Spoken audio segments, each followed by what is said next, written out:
అందరికీ నమస్కారం. తెలుగు కథామాలకు స్వాగతం. గోరింటాకు నవల చదువుకుంటున్నాము. రాసిన వారు కొమ్మూరి వేణుగోపాలరావు గారు.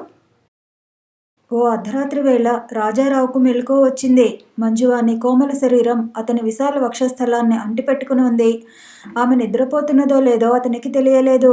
మంజు అని పిలిచాడు. ఊ అన్నది ఆమె అతని గుండెపై. నిన్నెందుకో మంజు అని పిలవాలనిపించింది. ఇవాళ నువ్వు మరింత చేరువకు వచ్చావు.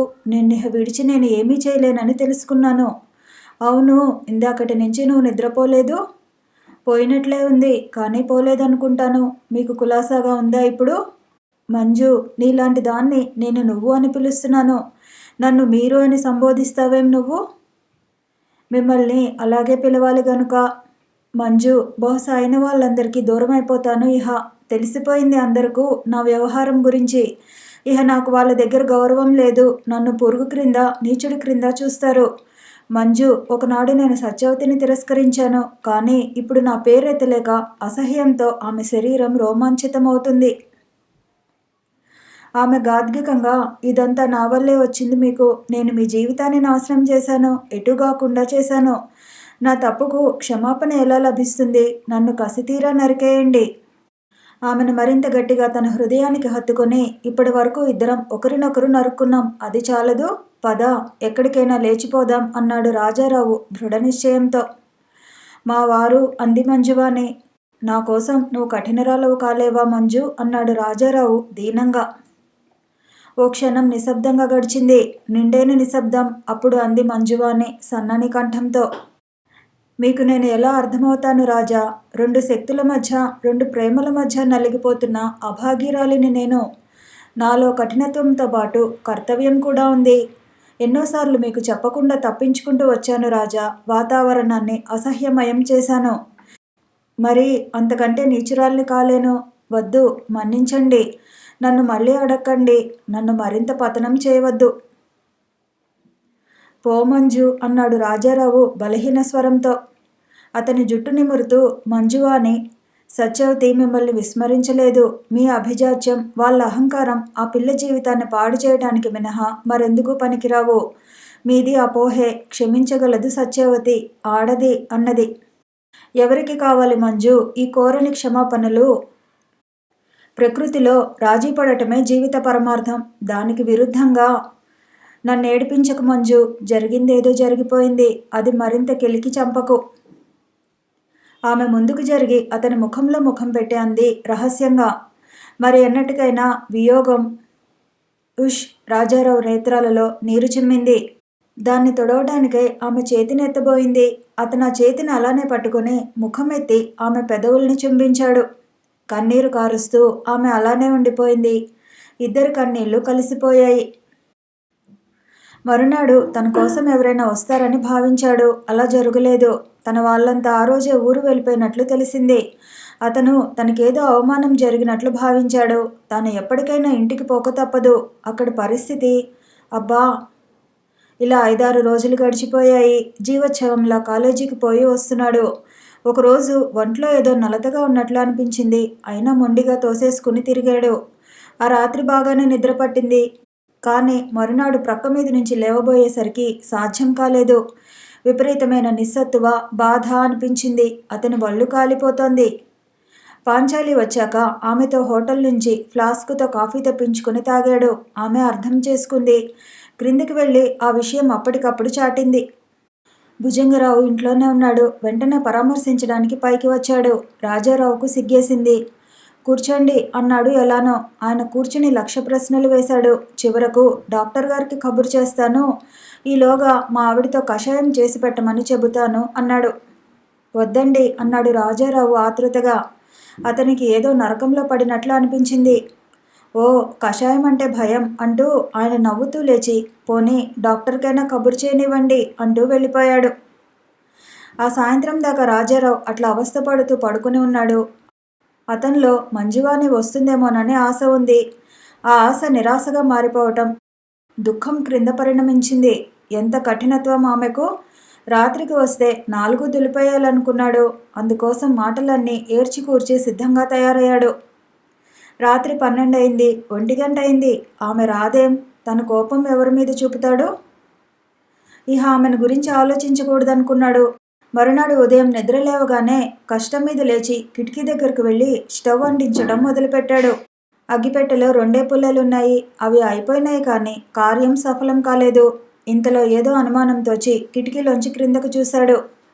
ఏదో ముఖం చప్పున తలుపు చాటుకు తప్పుకుంది. అనుకున్నాడు కసిగా. ఇంతలో పాంచాలి పైకి వచ్చింది. ఆమెను అగ్గిపెట్టె తీసుకురమ్మని పురమాయించి నీరసంతో కళ్ళు తిరుగుతున్నా అలానే గోడను ఆనుకొని నిలబడ్డాడు.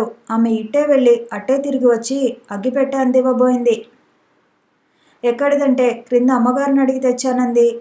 చెస్ ఆమెను గబగబా 4 తిట్టి బజారుకు పోయి పట్రమని అరిచాడు. ఓ 10 నిమిషాలైనాక వస్తూ మీరు లేవండి, నేను వెలిగిస్తాను అన్నది పాంచాలి. అక్కర్లేదు అని కసిగా అతను పనిలో నిమగ్నుడయ్యాడు.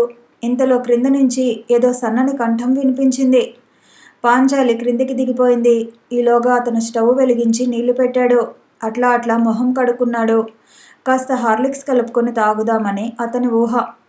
ఓ 5 నిమిషాలు గడిచాక పాంచాలి పైకి వచ్చింది చేతిలో కాఫీ కప్పుతో. చీచీ వద్దు అంటూ అతను తల ప్రక్కకి తిప్పుకున్నాడు. ఆమె మొండిగా అందివ్వబోయింది. విసురుగా ఒక్క తోపు తోశాడు. క్రింద పడి పగిలిపోయింది. మధ్యాహ్నం సాయంత్రం గడిచాయి. అతనిలో అశాంతి పెరగసాగింది. ఇంతే ఈ ఆడవాళ్ళు. మొదట ప్రాధేయపడేది వాళ్లే, నెత్తికెక్కేది వాళ్లే. తన పరిస్థితి తెలుసు కదా, ఇక్కడ ఒంటరిగా సతమతమైపోతూ ఉన్నాడే, తన సంగతి ఆమెకు తెలియనక్కర్లేదా? తన జీవితం నాశనం చేసింది. ఇంతవరకు తననిట్లా ఎవరూ బాధ పెట్టలేదు. తాను చక్రపాణికి ఏం రాశాడు?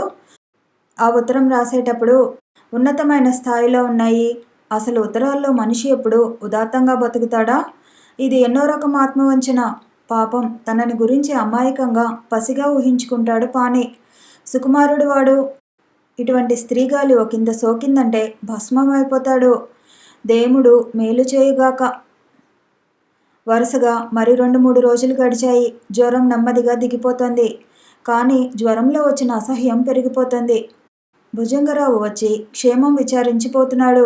ఇది మరింత దుస్సహంగా ఉంది. మంజువాణి చాటు నుండి నాటకం ఆడిస్తోందా? ఓ రోజున అతనికి కాస్త కులాసాగా ఉంది.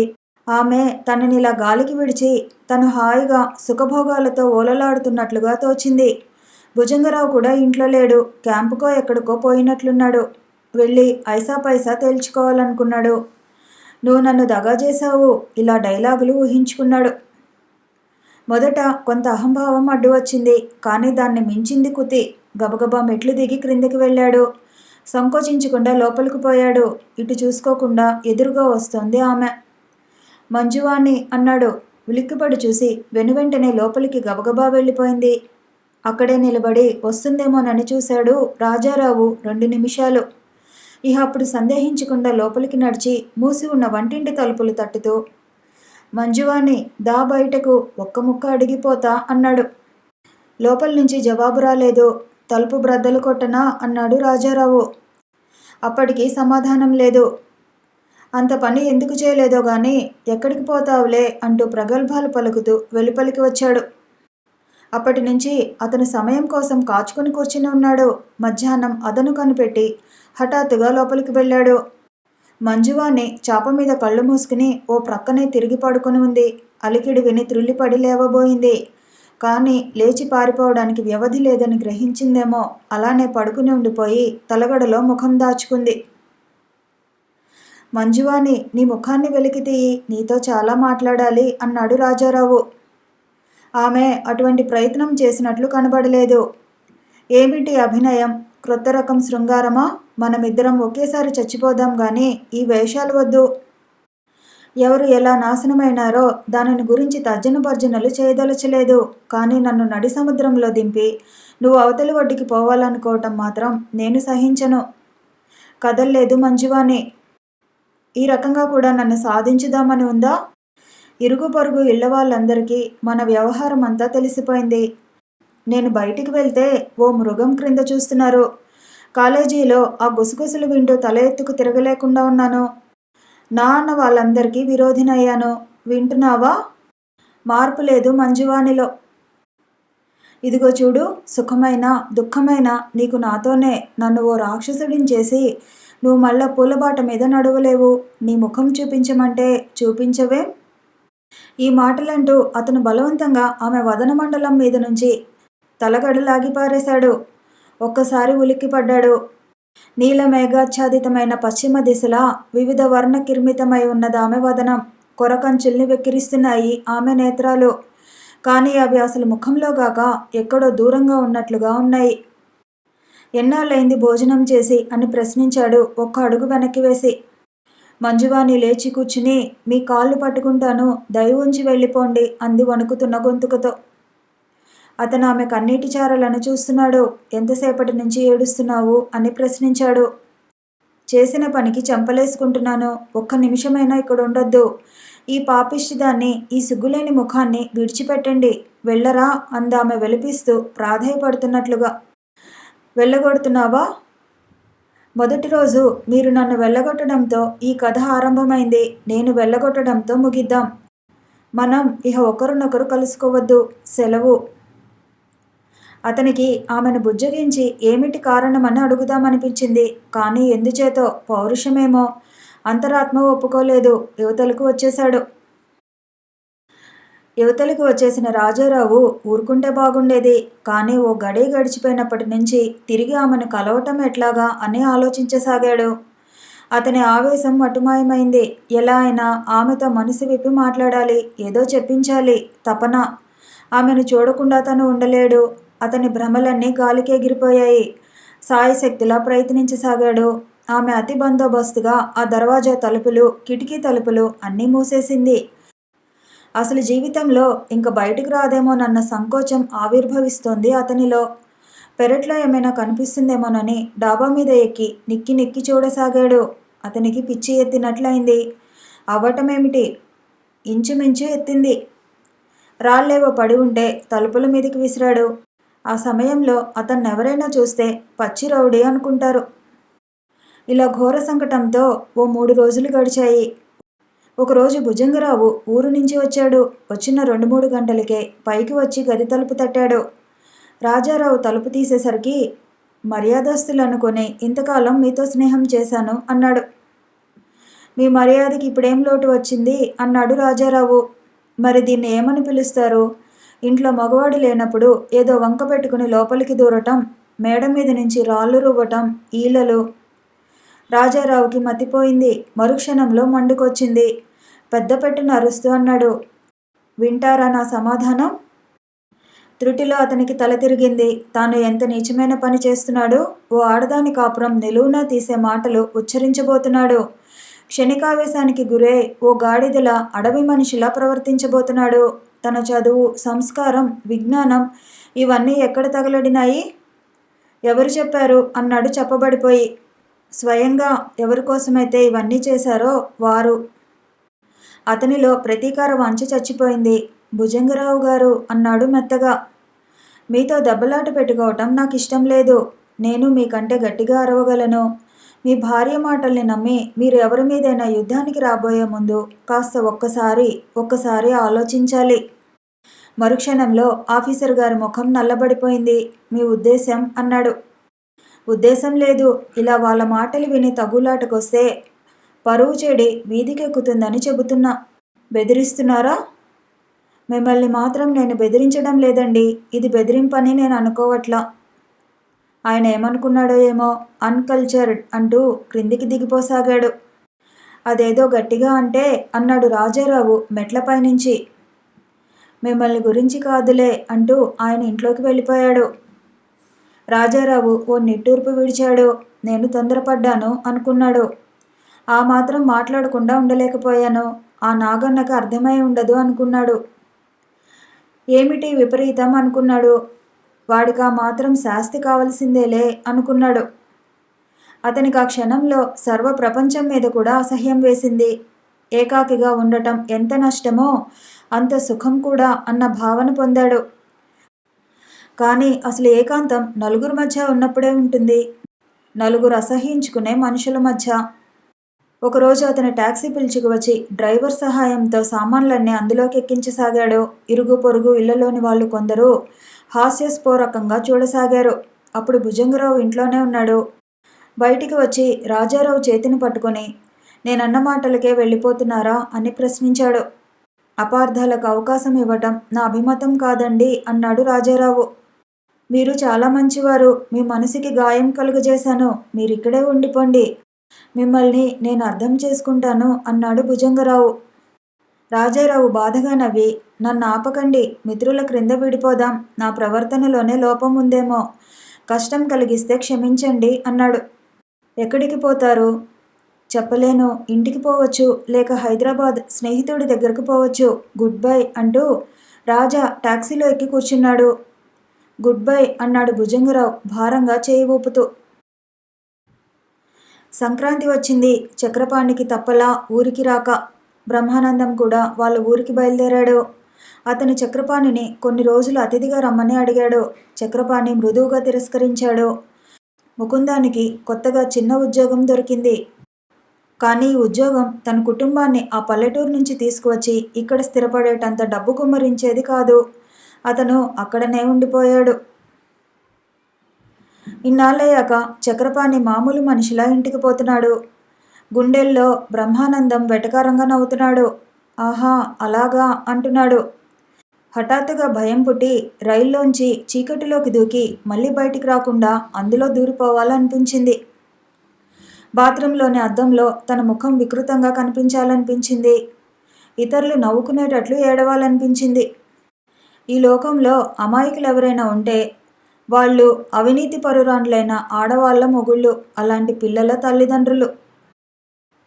అమ్మ దిష్టి తీసింది. తాతయ్య ఆదరంతో వళ్ళంతా తడిమాడు. తండ్రి తల్లి లోకంలో ఏ తల్లిదండ్రులు ఏ కొడుకుతోనూ మాట్లాడినంత ఆప్యాయంగా మాట్లాడారు. అతని చెల్లయ్య మటుకు ఎంత నిశితంగా చూసిందో. అన్నయ్యలో ఏదో మార్పు కనిపిస్తోంది అని బిగ్గరగా అనేసింది. తనలో తనకు కనిపించనిది దానికి కనిపించిందా? దాక్కుందామని ప్రతి గదిలోకి వెళ్ళాడు. ఎవరో ఒకరు పట్టుకు సతాయిస్తూనే ఉన్నారు. క్రమంగా అతనంటే అతనికే ఆశ్చర్యం కలిగింది. చాలా నెలల క్రితం నుంచి తననేవాడు అక్కడే జీవించినట్లే, అసలు ఇక్కడి నుంచి ఎక్కడకు విడిచిపోనట్లే కలిసిపోయి తిరుగుతున్నాడు. రాజారావుకి వస్తున్నానని ముందుగా వ్రాశాడు. కానీ ఇక్కడికి వచ్చాక అతను వాళ్ళ ఊరు వెళ్ళినట్లు తెలిసింది. పంట కోతల రోజులు అంచేత పండ్ల మీద అక్కడికి పోయినట్లు తెలిసింది. వాళ్ళ ఊరికి పోదామనుకున్నాడు చక్రపాణి. కానీ సెలవు 4 రోజులు ఇంటి పట్టున ఉండకుండా ఇటు అటు తిరగడానికి ఇంట్లో ఒప్పుకోలేదు. చక్రపాణి కాలేజీ పుస్తకాలు చదువుకుంటున్నాడు. గతం యొక్క మూలుగు కలగానైనా వినబడటం లేదు. చుట్టాలు ఇంటికి పోయొస్తున్నాడు. సిగ్గుపడుతున్నాడు. సంవత్సరాలుగా అలవాటున్నట్లు ప్రొద్దున్నే 5ంటికే లేస్తున్నాడు. అక్కయ్యలు వాళ్ళు వచ్చేశారు ఇంటికి. ఆడవాళ్ళ పండక్కి తామెందుకని బావలు రాలేదు. నీ మేనల్లుడికి నీ పోలికే వచ్చిందిరా అంది రెండో అక్క. అయ్యో, తన పోలిక వాళ్ళకి తెలియదు. అక్క చెల్లెళ్ళందరూ కలిసి బొమ్మలు పెట్టారు. తల్లి దగ్గరుండి అన్నీ చేయించింది.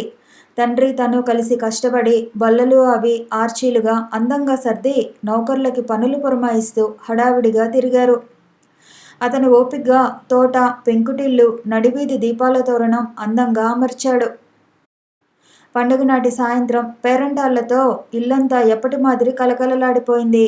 తెలిసిన వాళ్ళు, పెద్దవాళ్ళు, చిన్నవాళ్ళు, కొంతమంది తల్లుల భుజాల చాటు నుంచి చిరునవ్వుతో, చనువుతో, సిగ్గుతో పాణిని తిలకించారు.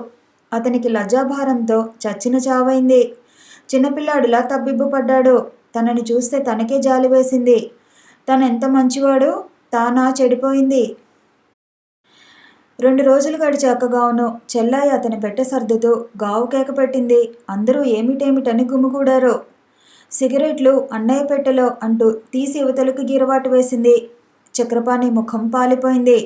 అంతా ఒకరి వంక ఒకరు తెల్లబోతూ చూసుకున్నారు.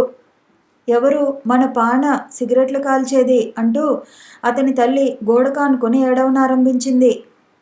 చక్రపాణికి గుండె ఫెలఫెలమని విరిగిందనిపించింది. వాళ్ళందరి చూపులు బల్లెపు పోటులా ఉన్నాయి. అతని చెల్లాయి ఘనకార్యం చేసినట్లు కళ్ళు పెద్దవి చేసి చూస్తోంది. ఇంకా నయం, ఆ పిల్ల పుణ్యమా అని పెట్టె ఇంకా కొంచెం లోతుగా శల్యపరీక్ష చేయలేదు. తాను ఎంత మందమతి, తనకు తెలియకుండా 1-2 సీసాలు 2 పెట్టెలు పట్టుకొచ్చేశాడు. తర్వాత వాటిని ముట్టుకోనూ లేదు, వాటిని గురించి ఆలోచించనూ లేదు. అతను మహా అపరాధం చేసినట్లు అంతా నిశ్చయించుకుని కుమిలిపోసాగారు. నువ్వు సిగరెట్టు తాగుతావా అంటూ చెల్లై కోపంగా అతని మాట వినిపించుకోకుండా దూరంగా వెళ్ళిపోయింది. ఇది ఏమంత తప్పు కాదని నచ్చచెబుదామనుకున్నాడు చక్రపాణి. అనవసరంగా తాను పట్నానికి పోయాడని వాళ్ళు నిర్ధారణ చేసుకోవటం సహించలేకపోతున్నాడు. కానీ తాను చెప్పటం ఆరంభిస్తే తన గురించి వాళ్ళు మరికొన్ని నిజాలు తెలుసుకుంటారు. నరకమంటే అప్పుడు. తండ్రి తననేమైనా అంటాడనుకున్నాడు. కానీ ఆయన అప్పటికేమీ మాట్లాడలేదు. బాధనంతా మౌనంతోనే వ్రెల్లగక్కి శిక్షని నిట్టూర్పు విడవటంతో విధించి వెళ్ళిపోయాడు. ఇంత చిన్న విషయానికి తన తల్లి అదే పనిగా ఏడుస్తుంది. తనకు చిన్నప్పటి విషయం ఒకటి గుర్తుకు వచ్చింది. అతి గారాబంగా పెరిగాడు. 8 ఏళ్ల వయసు వచ్చే వరకు తనకు ఒక్క చీపురు పుల్లైనా గుచ్చుకోలేదు. అసలు ముళ్ళు బాధ ఎలా ఉంటుందో తెలియదు. ఒక రోజున స్నేహితులతో కొత్తగా ఆడుకుంటుంటే పాదంలో ముళ్ళు గుచ్చుకుంది. చీపురు ముళ్ళు. బాధ కోరవలేక గట్టిగా ఏడవసాగాడు. తుమ్మ ముళ్ళు గుచ్చుకున్నా, ఆఖరికి మేకులు గుచ్చుకున్నా తమకు ఏడుపు రాదని, తాను గోరంతను కొండంతలు చేస్తున్నానని ఆక్షేపించారు. అది తను కల్లో కూడా అనుకోని బాధ అని, అది అంతవరకు అనుభవించి ఎరగడని వాళ్ళకేం తెలుసు? అది తల్లిని చూస్తే ఆ సంఘటన గుర్తుకొచ్చింది. రాత్రికి తాతయ్య మెల్లగా, ఇహ వీడికి పెళ్లి చేసేయాల్సిందే అంటున్నాడు. కొంచెం ఆగి ఇలా రారా అని పిలిచాడు. చక్రపాణి వెళ్ళి తల వంచుకు నిలబడ్డాడు నిశ్శబ్దంగా. ఆయన చుట్ట కాలుస్తూ, రోజుకో పెట్టె కాలుస్తావా అన్నాడు తాపీగా. అతను బదులు చెప్పలేదు. ఎవర్రా అబ్బి నీకు అలవాటు చేసింది? అతను ఇంకా పలకలేదు. పోనీలే, ఒరేయ్ చూడు, అలవాటైనాక ఎంతటి వాడికైనా మానటం కష్టం. కాఫీ తాగాక, భోజనమైనాక మరీ అవసరం అనుకుంటా. ఆ ప్రకారం 4తో సరిపెట్టుకోలేవు. ఎక్కువ తాగితే ఆరోగ్యం పాడవుతుందిరా వెధవాయ్. కొంచెం మెల్లగా మంద్రస్వరంతో, పోనీ చుట్ట అలవాటు చేసుకోకూడదు? అది మంచిదిరా వంటికి. తాతయ్య అన్నాడు వణుకుతున్న గొంతుకుతో చక్రపాణి. నేను చెడిపోలేదు తాతయ్య, నేనెప్పటి అబ్బిగాన్నే, ఎప్పటి నీ మనుమన్నే. అతని ఆవేశం చూసి ఆయన చిరునవ్వు నవ్వి మెల్లగా వీపు నిమిరాడు. పిచ్చివాడా, పోయి చదువుకో. అమ్మ ఏదైనా అంటే ఊరుకో అన్నాడు. ఆ రాత్రి చక్రపాణి చదువుతున్న పుస్తకం ఏడ్చింది. అందులో వ్రాతలు కనిపించడం కాదు, మాటలు వినిపించటం. అది అతని ప్రతిధ్వని.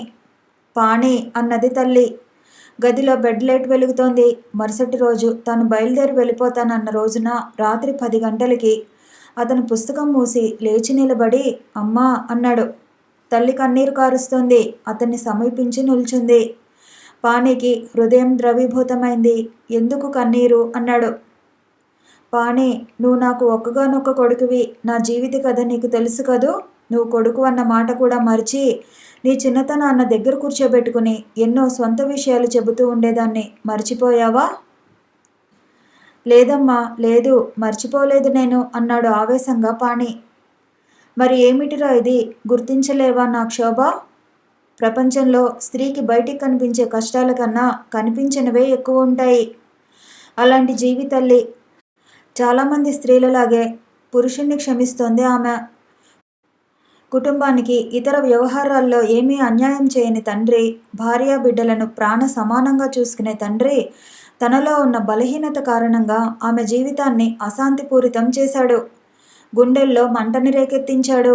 ఏడ్చేది ఆమె, భరించేది ఆమె, వేడుకునేది హద్దుల్లో. ఒక్క లోపం చాలు మనిషిని అసహ్యమయ జీవిగా తయారు చేయడానికి. చేయి చేసుకునేవాడు. తప్పనిసరి పరిస్థితుల్లో ఆ సమయాల్లో పాణికి ఆయన్ని తన్నేద్దామన్నంత కోపం వచ్చేది. కనీసం పెద్ద అయినా కన్నా తన కసి తీర్చుకుందాం అనుకునేవాడు.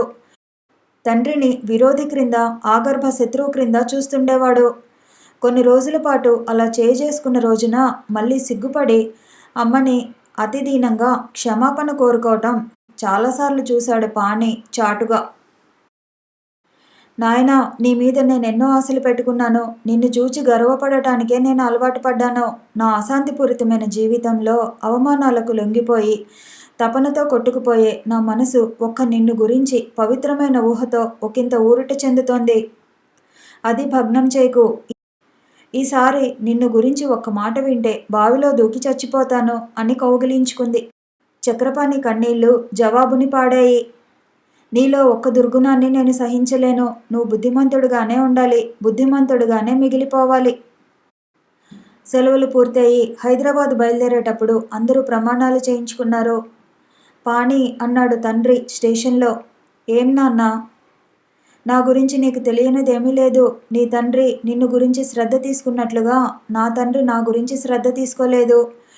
నేను ఇలా అయినానంటే పరిస్థితి నువ్వు ఏమైనా అయితే తెలివి తక్కువ. నాలాగా నువ్వు ఎప్పుడూ కాకూడదనే భగవంతుణ్ణి సర్వదా ప్రార్థించి ఆశీర్వాదం పొందుతూ ఉంటాను. నన్ను స్థిమితంగా చచ్చిపోయేటట్లు చెయ్యి. పాణి ప్రేమగా తండ్రి చేతిని నొక్కాడు. సిగరెట్ పెట్టా ఎంత పని చేసింది? రైల్లో కూర్చుని విస్మయంతో నిండిపోయాడు. తండ్రి అదేమిటి అలా అంటాడు? ప్రపంచంలో తనలా ఆలోచించటం తనకు ఒక్కడికే చేతనవునా? ఈ విషయంలో తనకున్న బ్రహ్మాండమైన సంతృప్తి ఆయనకి ఎందుచేత లేదు?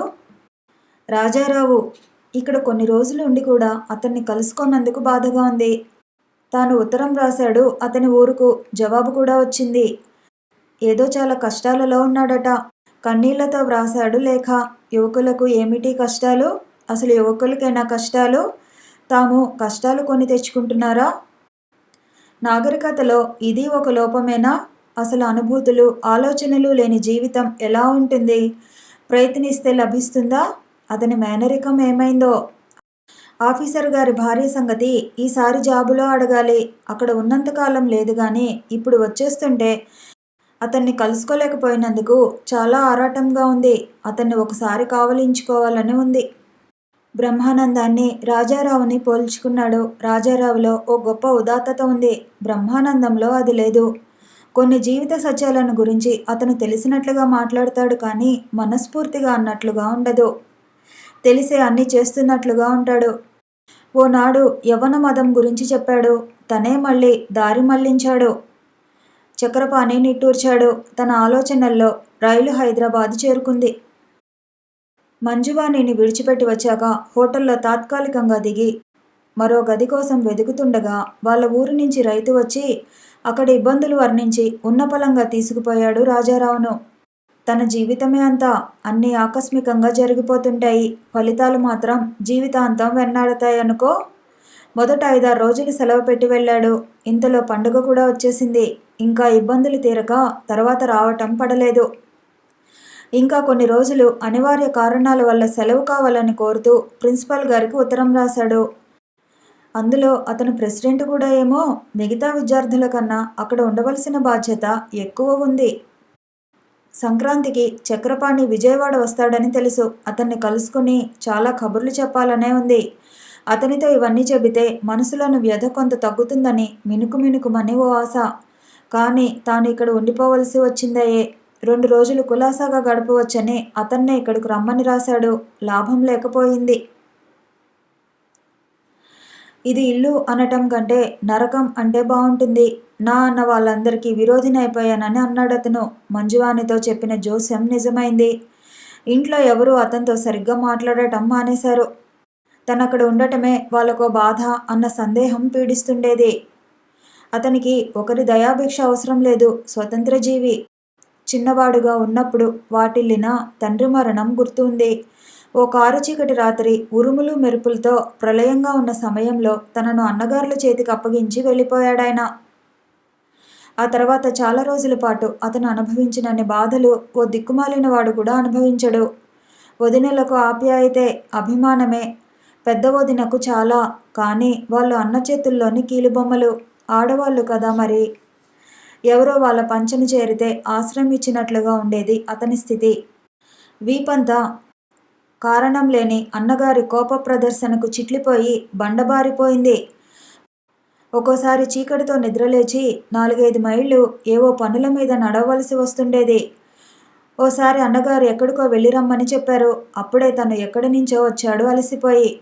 ఒళ్ళంతా నలిగి ఉండటం చేత వెళ్దామనుకుంటూనే ఓ మూల చేరి గోడకు ఆనుకుని నిద్రలో పడిపోయాడు. ఎప్పటికో వంటి మీద చర్రుమని దెబ్బ పడేసరికి త్రుళ్ళిపడి లేచి కూర్చున్నాడు. ఏమి జరుగుతుందో పాలుపోకముందే శరీరమంతా దబ్బుమని దెబ్బలతో నిండిపోయింది.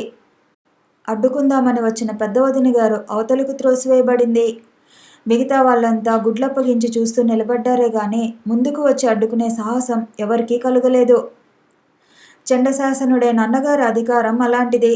అలాంటి దుష్ట పరిపాలనలో, కఠిన శాసనంలో పెరిగిన రాజారావు గృహ సంబంధమైన విషయాల్లో మొరటుదేరిపోయాడు. అన్నగారి మితిమీరిన స్వంత ఖర్చు, దుబారా, జల్సా అంతా ఒక కంట కనిపెడుతూనే ఉన్నాడు. చివరకు ఓ రోజున ఇంట్లోని వారంతా చుట్టూ పరివేష్టించి ఉండగా నిలదీసి అడిగేశాడు. వెంటనే ఈ చిన్నవాణ్ణి విప్లవాత్మకమైన భావాలు ఆయనకు అర్థం కాలేదు. ఏమిట్రా పేలుతున్నావు? నా వ్యవహారాల గురించి, వ్యాపకాల గురించి అడిగేతంటది. అడిగేంతటి మొనగాడివైనావా నువ్వు అంటూ తారామండలానికి లేచాడు. రాజారావు చలించలేదు. నీ సౌఖ్యాలు, వ్యాపకాలు ఎలాగైనా తగలడనియ్యి.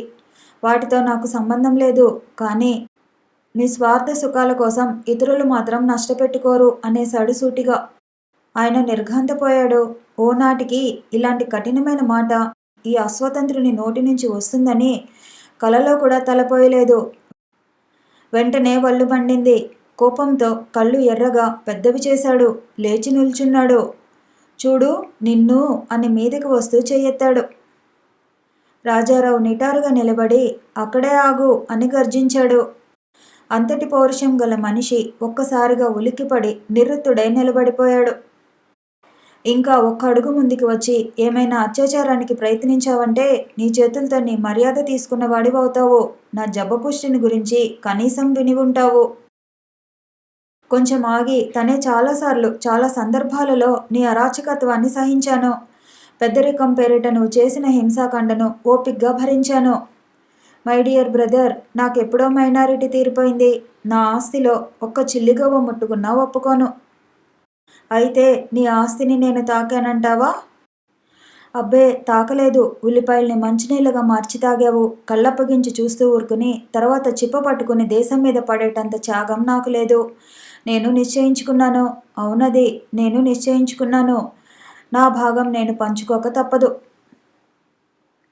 ఇల్లంతా హాహాకారాలతో నిండిపోయింది. తల్లి బిగ్గరగా శోకాలు తీసింది. కనీసం నా కళ్ళు మూతలు పడేదాకానన్నా అంటూ.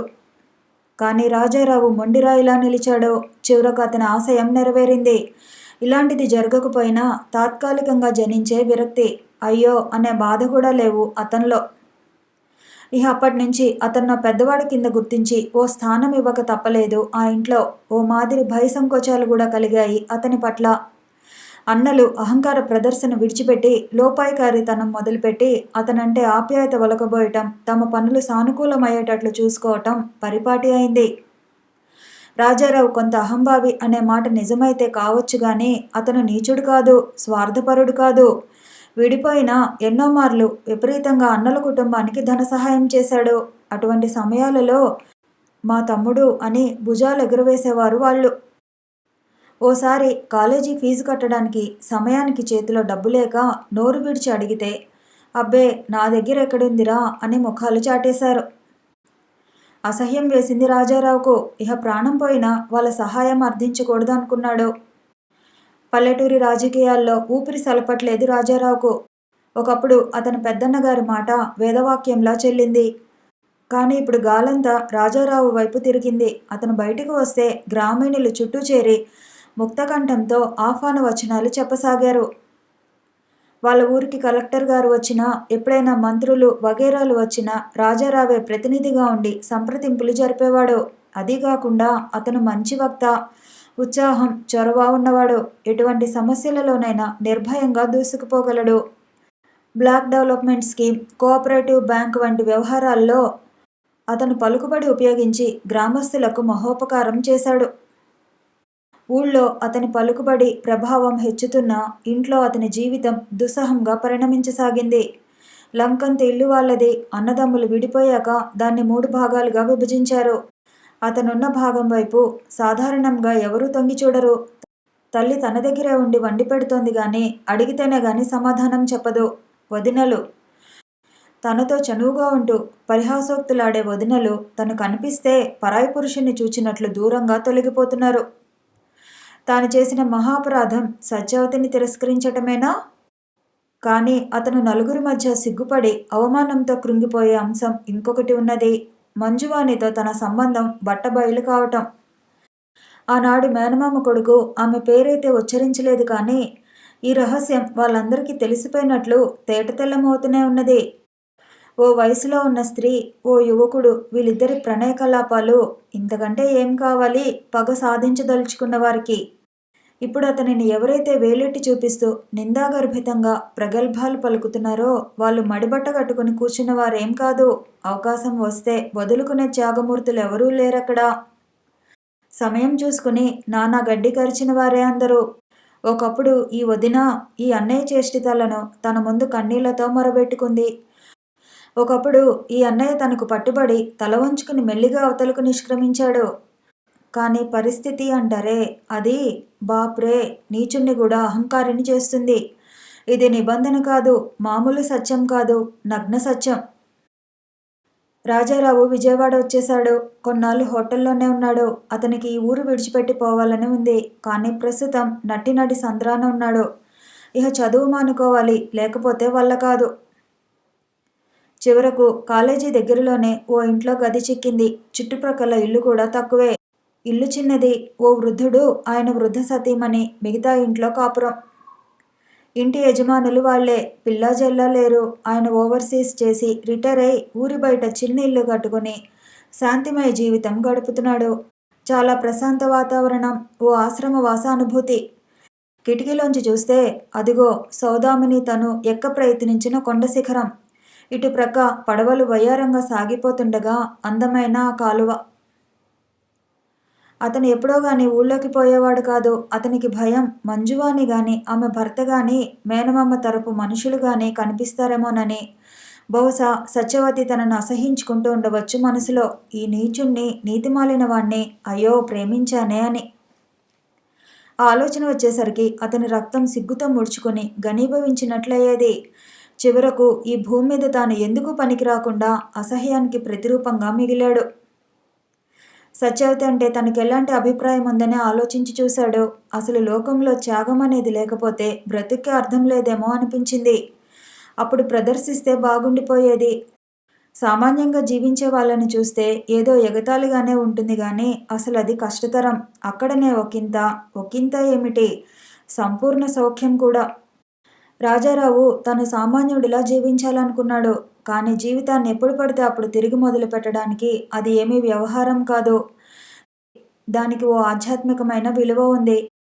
దాన్ని అవ్యక్తంగా స్పృశిస్తున్నట్లుగానే ఉంటుంది కానీ ఆ అవతలి ఒడ్డు ఎప్పటికప్పుడు దూరంగా జరుగుతూనే ఉంటుంది. ఆ జరుగుకు తన మనస్సుకు సంబంధం ఉందనుకున్నా రాజారావు యొక్క మానసిక వృద్ధాప్యం వల్ల కూడా ఏమీ ప్రయోజనం లేకపోయింది. ఈ మానసిక వృద్ధాప్యం ఉన్నదే, ఇది ఆవహించిన వాళ్ళు హఠాత్తుగా ఎక్కడికో పెరిగిపోయే మాట వాస్తవమే గాని చాలా కొద్ది కాలంలోనే తిరిగి ఎందుకు పనికిరాని జడ పదార్థావస్థలోకి పడిపోయే ప్రమాదం ఉంది. అప్పుడిహ పూర్వం ఉన్న జ్ఞానం కూడా కోల్పోతారు. ఎంతసేపటికి బాల్యం దాటినట్లు ఉండదు. ఏ కోణం నుంచి చూసినా అభివృద్ధే గోచరించదు. ఓ తటస్థ జీవి అవుతాడు మనిషి. ఈ వేదాంతం దీర్ఘచింతన తలుచుకుంటూ పోతే అంతూ ఉండదు గాని సామాన్యుడిలా బ్రతకదలిచిన రాజారావు ఏం చేశాడు? సామాన్యుడికి మనశ్శాంతి ఉంటుంది. అది తనకు ఎలా వస్తుంది? భగవద్గీత చదివాడు, మహనీయుల చరిత్రలు చదివాడు. తాత్కాలికోపశాంతే గాని పుస్తకం మూసిమూయగానే లేదా దాని తాలూకు ఆలోచన ఛాయలు అంతరించగానే ఈ మనుషులు, ఈ మంజువాణి, అబ్బా మంజువాణి, అంత గొప్ప మంజువాణిని తెచ్చి ఏదో అజ్ఞాత శక్తి తన పాల పడవేసింది. చక్రపాణి సున్నిత మనస్కుడు. అతనైతే తాకలేకపోయేవాడు, ఆమెను కన్నెత్తి చూడలేకపోయేవాడు. విరోధి హృదయంలో దయలాంటిది ఆమె. కాదు, ప్రాణమిత్రుడి ప్రాణంలో పగలాంటిది ఆమె. అదీ కాదు, సూర్యకిరణంలో తారల్యం ఆమె. చంద్రరేఖలోని తారుణ్యం ఆమె. జారిపడిన చుక్క వెదజల్లే ధవళిమ ఆమె. ఆ మూర్తి. అలాంటి పవిత్ర రత్నాన్ని, ఆ మణిమయ వైదగ్ధ్యాన్ని ఎలా స్పృశించగలిగావురా రాజారావు? ఒరే పాపి! ఆమె సృష్టించిన అపూర్వ క్షణం అలాంటిది. అందులో కరిగి పరవశం చెందిన నేను దాసోహం అన్నాను.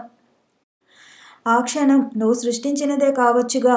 4 గోడల మధ్య జీవించే ఆ సుకుమారి హృదయంలో విషబీజాలు నాటి, ఆమె వాతావరణాన్ని కలుషితం చేసి, ఆమె గుండెను ఆరని కుంపటి చేసి, ఆమె నీడను మరింత నల్లగా చేసి పారిపోయి వచ్చిన ఓ దుర్మార్గుడా, ఈ పాపంలో నీకు వాటా లేదా? రాజారావు కళ్ళల్లో నీళ్లు తిరిగాయి. దీన్నేనా సంఘం వ్యభిచారం అంటుంది? ఆ పేరు విన్నప్పుడు కలిగే ఆ భయంకర భావం, గగురుపాటు లేవే ఇక్కడ. ఎందుకంటే ఇది ఓ బంగారు తొడుగు రంగుటాద్దాల్లోంచి చూసుకున్న దృశ్యం, మనుషుల గొప్పదనం. అతనికి బాధ కలిగింది, ఆమె మీద జాలి కలిగింది. ఇంతటి కఠినాత్ముడా తను?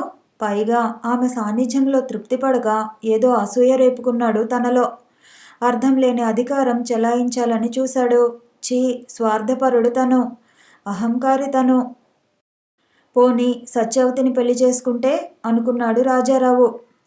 ఎవరిస్తారు తనకింకా పిల్లను? అది కొంతవరకు ప్రాయశ్చితం అవుతుంది నిజమే, కానీ ఆమెకు మాత్రం అభిమానం ఉండదా? ఎప్పుడైనా నీ మనసు మారితే కాస్త కబురు చేయి బావా అంది ఆ రాత్రి. కానీ ఆ సన్నివేశం వేరు. తను అందులోని మాధుర్యాన్ని మలినపరుచుకున్నాడు. అదీ లాభం లేదు. తనకు పెళ్ళెందుకిక?